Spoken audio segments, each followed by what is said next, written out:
कि संसार में वे कौन से लोग हैं जो सदा सुखी रहते हैं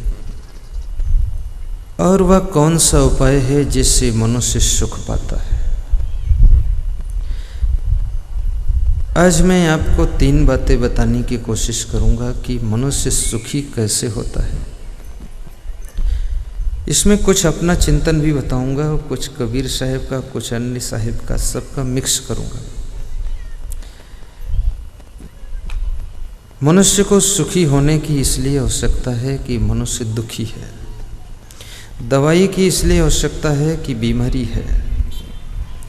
बीमारी न हो तो दवाई और डॉक्टर दोनों खत्म हो जाएंगे। बीमारी के कारण डॉक्टर जिंदा है और दवाई भी जिंदा है। बीमारी के पीछे डॉक्टर का जीवन है, नहीं तो डॉक्टर डॉक्टरी छोड़कर कुछ और धंधा पकड़ेगा। तुम बीमार हो इसलिए डॉक्टर जीवित है। तुम बीमार नहीं होगे तो डॉक्टर क्या करेगा। इसलिए डॉक्टर की जिंदगी तुम्हारी बीमारी से चलती है। गुरु की कृपा हो तुम ज़्यादा बीमार मत हो, बड़ी बड़ी बीमारियां तुमको ना आए। दूसरी चीज है मनुष्य की उन्नति कैसे हो। तीसरी चीज है मनुष्य के घर में लक्ष्मी की कृपा कैसे हो। मनुष्य धनवान कैसे बनेगा। ये 3 बातें। तो पहली बात की शुरुआत मैं करता हूं कि सुख कैसे मिलेगा। सदगुरु कबीर साहब ने बताया है कि सुख का एक रास्ता है। यदि तुमको तुम्हारे जीवन में कोई सदगुरु मिल जाए तो सदगुरु की कृपा से तुमको सुख मिल सकता है। सदगुरु मिलें बहुत सुख लहिए, सदगुरु शब्द सुधारें, कहें कबीर ते सदा सुखी हैं चे यह पद ही विचार। भगवान श्री राम को विश्वामित्र जैसे गुरु मिल गए तो उनके जीवन में सुख आ गया। रावण को कोई विश्वामित्र जैसा सदगुरु नहीं मिला तो रावण के जीवन में धन तो था, वैभव था, संपत्ति थी, लेकिन सुख नहीं मिला। सदगुरु की कृपा से सुख आता है। कैसे आता है। सदगुरु का सानिध्य तुम्हारे स्वभाव को सुंदर बना देता है, चरित्र को सुंदर बना देता है, व्यवहार को सुंदर बना देता है, विचार को सुंदर बना देता है।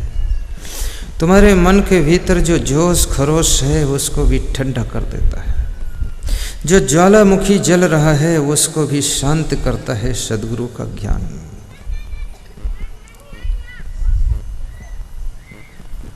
मनुष्य एक ऐसा प्राणी है जो दुनिया का सर्वश्रेष्ठ और बुद्धिमान प्राणी है। मनुष्य का मुकाबला किसी से नहीं और मनुष्य को संभालना बहुत कठिन है। मनुष्य को संभालने की कला आ जाए तो ये धरती स्वर्ग बन सकती है और मनुष्य को न संभाल पाओ तो ये धरती नरक हो जाएगी। मनुष्य को संभालना, स्वयं भी संभलिए और अपने साथियों को भी संभालिए। आपके घर का बच्चा बच्चा संभलना चाहिए। कभी कभी तुम बहुत अच्छे हो लेकिन तुम्हारे बच्चे अच्छे नहीं हैं तो बच्चों की गलती के कारण तुम दुख पाते हो। और कभी कभी तुम और तुम्हारे पिताजी भी बहुत अच्छे हैं लेकिन तुम्हारे घर की बहुएं अच्छी नहीं हैं, जिसके कारण तुम और तुम्हारे पिताजी भी दुखी होते हैं। और कभी कभी तुम्हारे घर की बहुएं अच्छी बहुत हैं लेकिन तुम स्वयं अच्छे नहीं हो, इसके कारण बहुएं भी बहुत दुख पाती है। मनुष्य का दुख और मनुष्य का सुख एक दूसरे से जुड़ा हुआ है। तुम्हारा सुख स्वतंत्र नहीं है, दुख भी स्वतंत्र नहीं है, ज्वाइंटेड है। यहाँ पर इतना बड़ा सत्संग हो रहा है, कोई एक बच्चा रोने लग जाए तो सभी को डिस्टर्ब हो जाएगा। और बच्चे सब शांत बैठे रहें तो सबको शांति से सत्संग सुनने को मिल जाएगा। एक व्यक्ति की गलती लाखों लोगों को प्रभावित कर देती है और एक व्यक्ति का अच्छा कदम करोड़ों लोगों के अंदर दम भर देता है। इसलिए अच्छे कदम उठाने की कोशिश करें।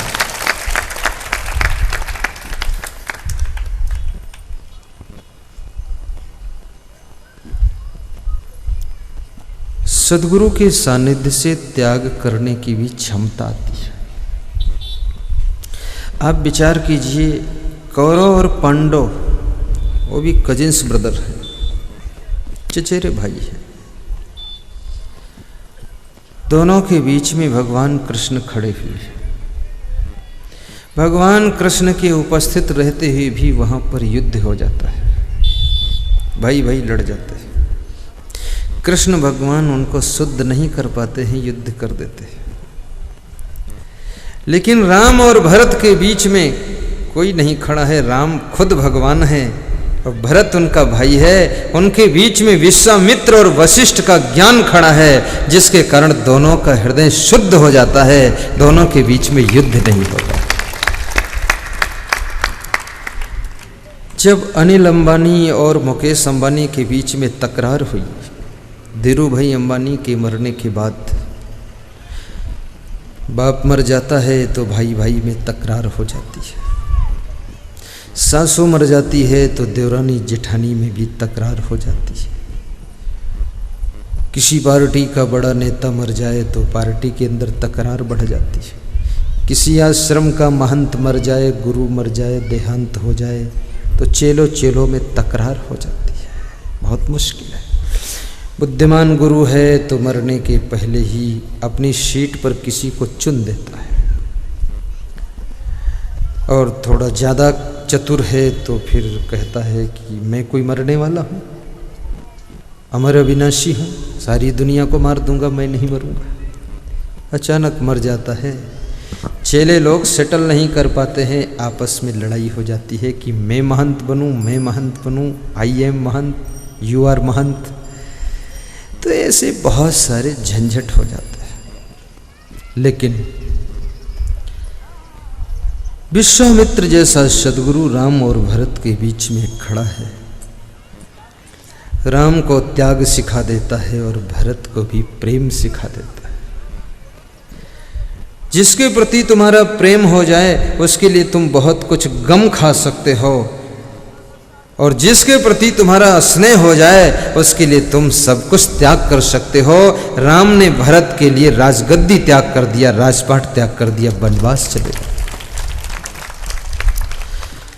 गांव गांव में मानस प्रतियोगिता हो रही है छत्तीसगढ़ में, मानस गायन प्रतियोगिता। मैं कभी कभी दीवालों पर लिखा हुआ पढ़ता हूँ तो देखता हूँ कि लिखा है मानस गायन प्रतियोगिता। मेरे मन में एक आश्चर्य होता है, मानस गायन प्रतियोगिता के बजाय मानस चरित्र प्रतियोगिता हो, मानस आचरण प्रतियोगिता हो, कि मानस का आचरण किस में कितना ज्यादा उतर गया है, उसको मैं भी 11,000 इनाम दे दूंगा। गाने में तो क्या है, आए वो हर आदमी जो है जितना ज्यादा ढोंगी उतना ज्यादा पोंगी, खूब गाएगा। गाना सार्थक नहीं, आचरण प्रतियोगिता हो जाए। मानस की आचरण प्रतियोगिता। जिस मुंह से मानस को गा रहे हैं उस मुंह में पान तमाकू खा रहे हैं, मानस की चौपाई भी गंदी हो जाएगी। प्रतियोगिता में तुम हार गए। कभी राम भगवान ने बीड़ी नहीं पिया, पान तमाकू नहीं खाया, भरत ने कभी पान तमाकू नहीं खाया, इलायची लौंग नहीं खाया। तुम मानस का गायन कर रहे हो और पान तमाकू पुड़िया खाकर गा रहे हो, तो भगवान राम भी सोचते होंगे कि मेरी चौपाइयों को सब गंदा कर डाला इसने।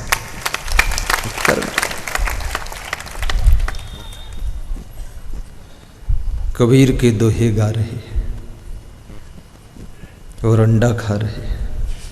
कहते हैं कबीरा खड़ा बाजार में, अंडा खावे रोज,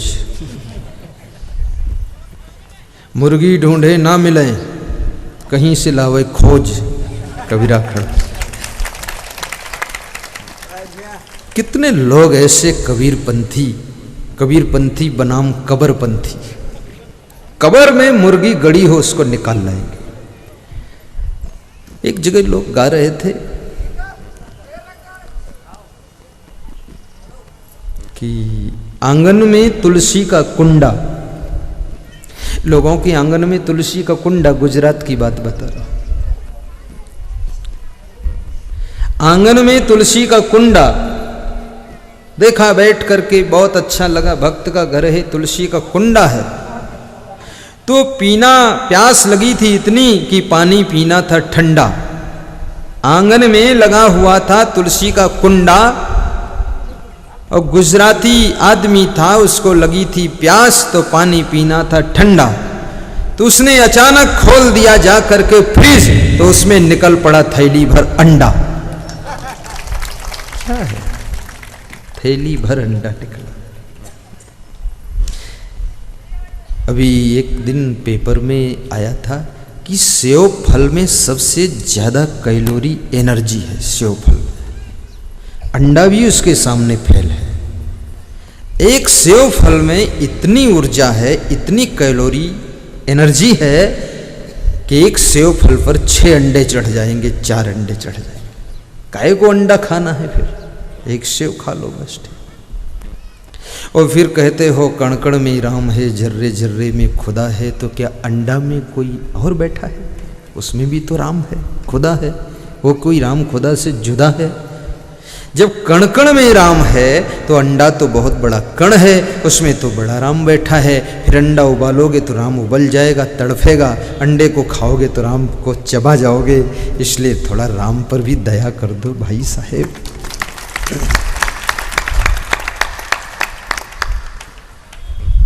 हरि रहम है जिसके दिल अंदर, रहमान वहीं पर रहता है। गा दूं?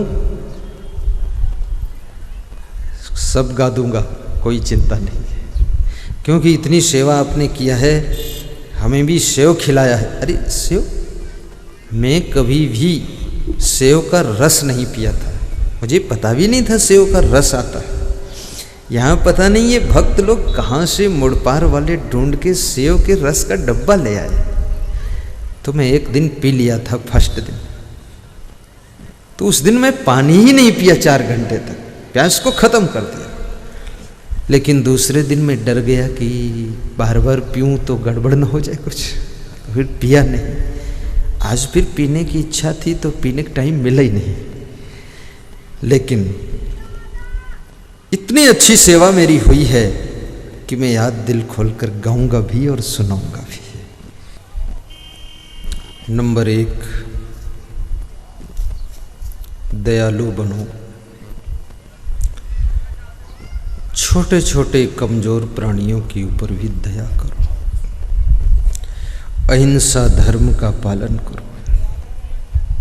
कबीर साहब का फार्मूला है, जीव दया और आत्म पूजा, कहें कबीर धर्म नहीं दूजा। जीवों पर दया करो, आत्मा की पूजा करो, इससे बड़ा कोई धर्म नहीं है। कैसे करोगे जीवों पर दया? बहुत कठिन है। नच धर्मो दया क्षमा। नीति शास्त्र में नीतिकार ने कहा है कि शांत तुल्यम तपो नास्ति, न संतोषात् परम सुखम, न तृष्णाया परो व्याधि, नच धर्मो दया क्षमा। शांति के समान दूसरा तप नहीं है, संतोष से बड़ा दूसरा कोई सुख नहीं है, तृष्णा से बड़ा कोई रोग नहीं है, और दया से बड़ा धरती पर दूसरा कोई धर्म नहीं है। सबसे बड़ा धर्म। सबसे पहले दया अपने माता पिता पर करना। माता पिता धीरे धीरे कमजोर हो रहे हैं, बुजुर्ग हो रहे हैं। कभी कुछ तुमको कठोर भी कह देंगे, लेकिन उनके ऊपर दया रखना। मैं गुजरात में था तो 2 भाई अपनी माँ को उठा रहे थे। उनकी माँ को लकवा मार गया था, जगदीश भाई पटेल और संजय भाई पटेल। गुजरात में बहुत तंदुरुस्त लोग होते हैं। एक एक लेडीज का वजन 2-2 कुंटल होता है गुजरात में। यहाँ की 4 लेडीज एक लेडीज के वजन में चढ़ जाएगी। छत्तीसगढ़ की तो लेडीज बिल्कुल पतली पतली है, लेकिन गुजरात में ज्यादातर तो 1.5 कुंटल, 2 कुंटल, 2.5 कुंटल भी निकल जाते। तुम पूछो तुम्हारा वजन कितना है, कितने किलो है, तो बोलते किलो में मत पूछो, कुंटलों में पूछो। बहुत कठिन है। और मैं निवेदन करूंगा, जब शरीर का वजन 1 कुंटल के ऊपर जाता है, आज बहुत महत्वपूर्ण बात बता देता हूं, 1 कुंटल के ऊपर जब शरीर का वजन जाता है तो 160 बीमारियों को निमंत्रण मिल जाता है। 160 बीमारी। इसलिए जब वजन ज्यादा बढ़ने लग जाए, थोड़ा सा चावल कम खाना, घी बंद कर देना, चिकनी चीजें मलाई मत खाना, बेसन की चीजें बंद कर देना, बेसन चर्बी बढ़ाता है, ड्राई फ्रूट में काजू बंद कर देना, बहुत खतरनाक है काजू, कोलेस्ट्रॉल जमा करता है, हार्ट अटैक का दोस्त है काजू।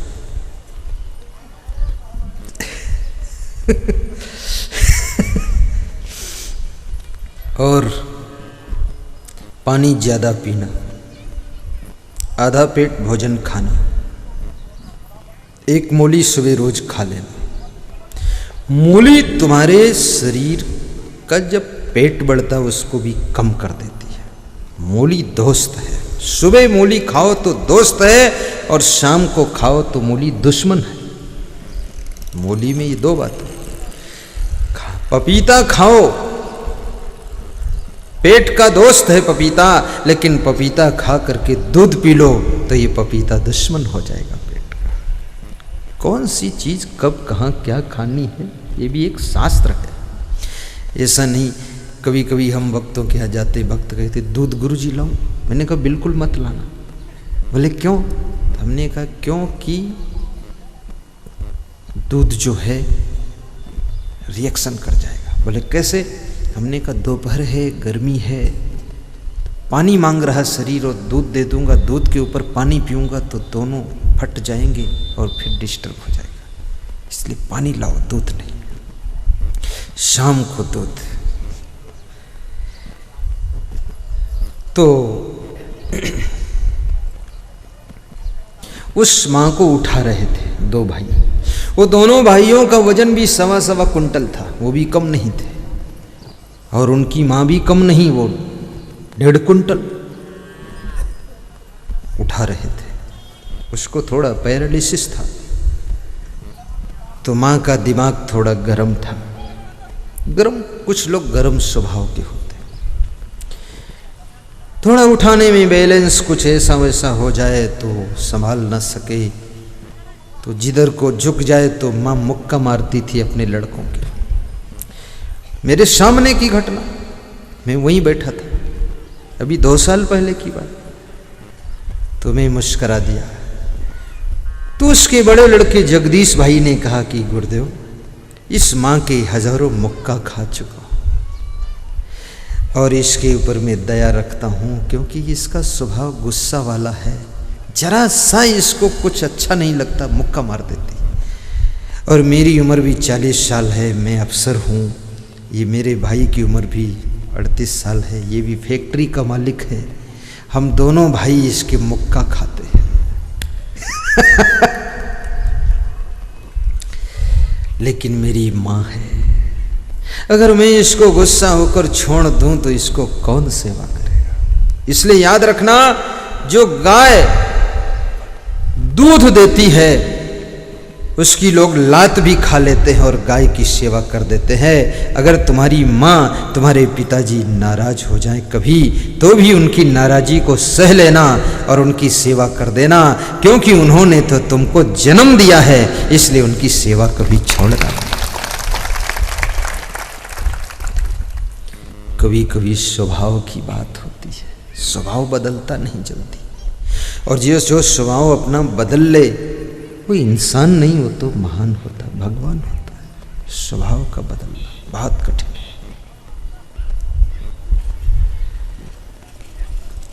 तो नच धर्मो दया, पहली दया अपने माता पिता पर, सास ससुर पर करना, और दूसरी दया अपने घर के बच्चों पर करना। बच्चों को अच्छे संस्कार देना, क्योंकि जिसके संस्कार अच्छे होते हैं उसका संसार अच्छा हो जाता है, जिसके संस्कार बिगड़ जाते हैं उसका पूरा संसार बिगड़ जाता है। इसलिए बच्चों को जन्म देना बहुत ज्यादा महत्वपूर्ण नहीं है। यदि आप संस्कार का जन्म नहीं दे सके तो जिन बच्चों को जन्म दिया है वह बच्चे बच्चे नहीं रहेंगे, वह बच्चे इतने लुच्चे होंगे, इतने तुच्चे होंगे, धर्म को नष्ट करेंगे। राजा सगर ने 60,000 पुत्रों को जन्म दिया था। कितने? 60,000। एक ही आदमी काफी एक तहसील में, दूसरे की शादी करने की जरूरत नहीं, सबका परसेंटेज निकाल देगा वो राजा सगर। 60,000 पुराणों में लिखा है, मैं उसमें तर्क ज़्यादा नहीं करना चाहता हूँ, लेकिन कई लोगों ने मुझसे कहा ये 60,000 कैसे हो सकते हैं, आप बताओ गुरुजी। तो हमने कहा राजा सगर से पूछो, हमारे लफड़े में क्यों फंसे यार, मैंने तो एक भी नहीं पैदा किया है, वो सगर से पूछो। बोले सगर कहाँ है? हमने कहा जहाँ हो सागर में जाओ, महासागर में जाओ, पूछो सगर से। राजा सगर के 60,000 कपिल मुनि तप कर रहे हैं, ध्यान में बैठे हैं, वो 60,000 है। संख्या बहुत है लेकिन संस्कार बिल्कुल नहीं।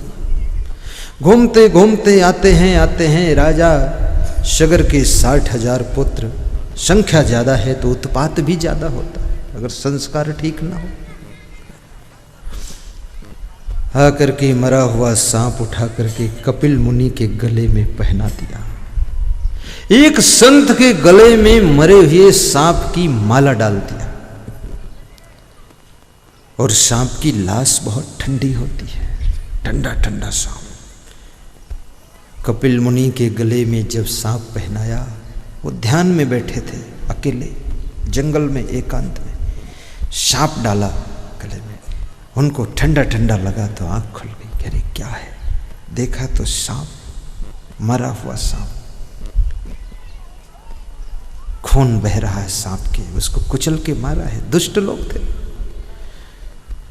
कपिल मुनि को बहुत दुख हुआ कि अरे संत के गले में तो फूलों की माला पहनाना चाहिए, जैसे हमारे अशोक साहू जी सरपंच साहब पहनाते हैं, वो अशोक भाई पहनाता है, ये सभी लोग, वो योगेश भाई पुलिस अफसर, वो माला एक वो भी साहेब। फूलों की माला संत को पहनाई जाती है। और फूलों की माला ना हो तो प्रेम की माला पहना देना चाहिए। जब नहीं है तो कोई बात नहीं। अभी हमारे पास में राजस्थान का एक भक्त आता है बल्लभलाल श्रृंगी, तो मैं सोचता ये बल्लभलाल भंगी है, वो श्रृंगी लिखता। एक साल उसको भंगी समझकर मैं उसके यहाँ प्रेम रखा। फिर मैंने पूछा ये श्रृंगी क्या होता, दूसरे से पूछा। मैंने सोचा इससे मत पूछो, तो बोले श्रृंगी ब्राह्मण होते हैं गुरुदेव, ये ब्राह्मण है, ये तो प्रिंसिपल है। तो हमने कहा मैं तो भंगी समझ के रहता था। जात पात पूछा ही नहीं, कोई हरिका भजे सो हरिका हुई। और बहुत लोगों ने, हमारे संतों ने कहा वो श्रृंगी लिखता, भंगी है क्या गुरुदेव? ने कहा पूछ लेता हूँ साइड से। तो ब्राह्मण था वो। मेरे पास में जब भी आते हैं, हर वर्ष 2 बार आते हैं, रिटायर प्रिंसिपल है, तो ना आरती है ना फूल है ना कुछ है, तो ऐसे हाथ करते सामने ऐसे घुमाते हैं, आरती हो गुरुआर। तो हमने कहा कुछ दीपक बत्ती है नहीं, बोले सब भीतर जल रहा है, बाहर पर।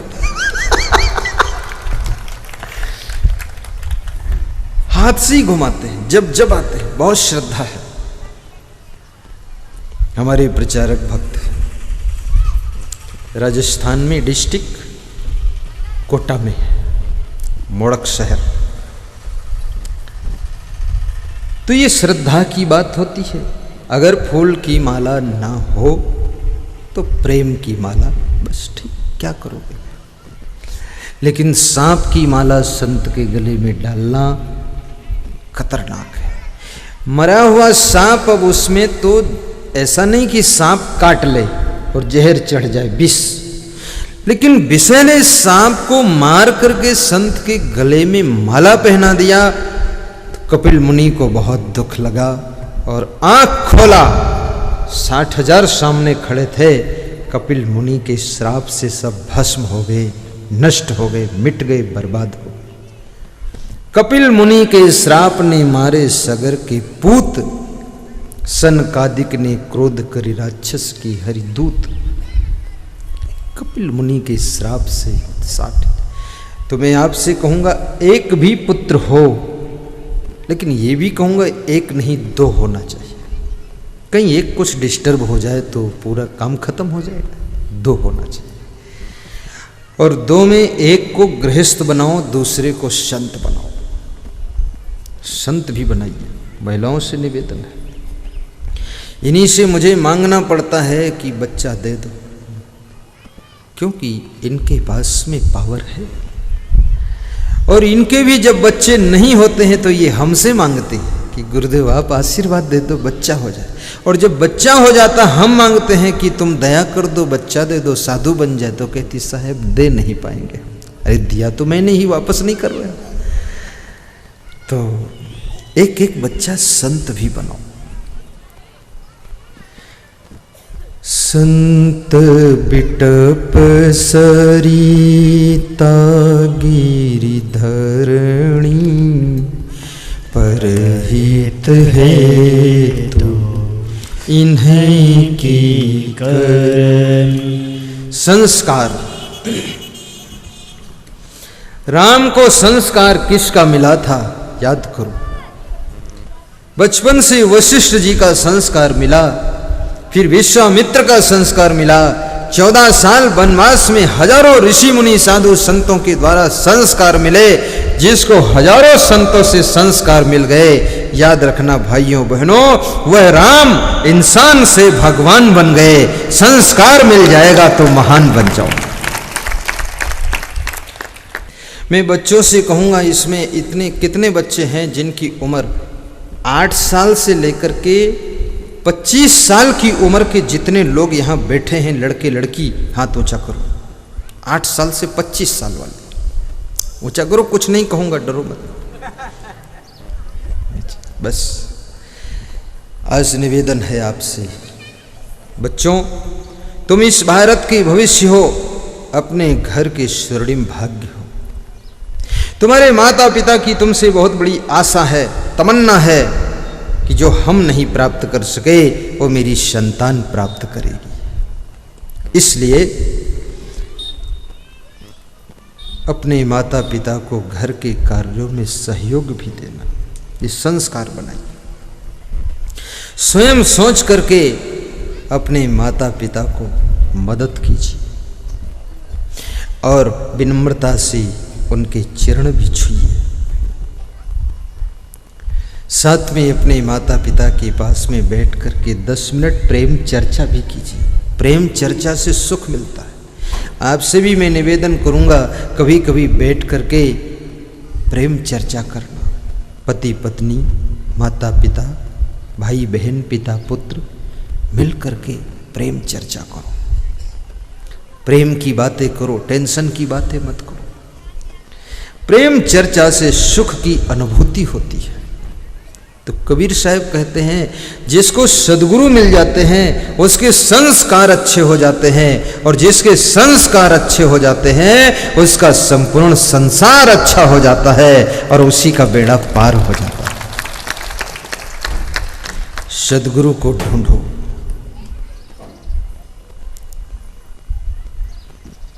सद्गुरु का मिलना भी बहुत कठिन है, क्योंकि सद्गुरु के नाम पर बहुत से ढोंगी गुरु भी सर्टिफिकेट लगाकर घूम रहे हैं। डुप्लीकेट माल ज्यादा आ गया। टमाटर के बीच में सड़े टमाटर बहुत आ गए, धोखा हो जाएगा। सद्गुरु बहुत बड़ी चीज है। पाखंडिना पाप्रता नास्तिका भेद बुद्धया स्त्री लंपटा दुराचारा कृतज्ञा बकवृत्तया कामिना क्रोधिनश्च हिंस्रा चंडा सटासता कर्म भ्रष्टा क्षमानष्टा निंद तर्कैश्चवादिना ज्ञान लुप्ता न कर्तव्य महापापास तथा प्रिय एभ्यो भिन्नो गुरु सेव्य एक भक्ता विचारी च। कौन है गुरु? यश दर्शन मात्रेण मनसा स्यात् प्रसन्नता स्वयं भूयात् धृति शांति सा भवेत परमो गुरु सर्व संदेह संदोह निर्मूलन विचक्षणा जन्म मृत्यु भयोगुणो सा भवेत परमो गुरु गुकारस्य अंधकारस् रुकारस् तन् निरोधकृत अंधकार विनाशित्वात् गुरुरित्यभिधीयते गुकारस्य गुणातीतो रूपातीतो रुकार का गुण रूप विहीनित्वात् गुरुरित्यभिधीयते गुरुवो निर्मलः शान्तः साधवो मितभाषिणः काम क्रोध विनिर्मुक्तः सदाचारः जितेन्द्रियः। कौन है गुरु? लक्षण बता देता हूं, आज पहचान लेना। जो जितेंद्रिय हो वह सदगुरु है, काम क्रोध पर विजयी हो वह सदगुरु है, और जो मितभाषी हो, ब्रह्मचारी हो, सदाचारी हो वह सदगुरु है। ब्रह्मचारी होना सदगुरु का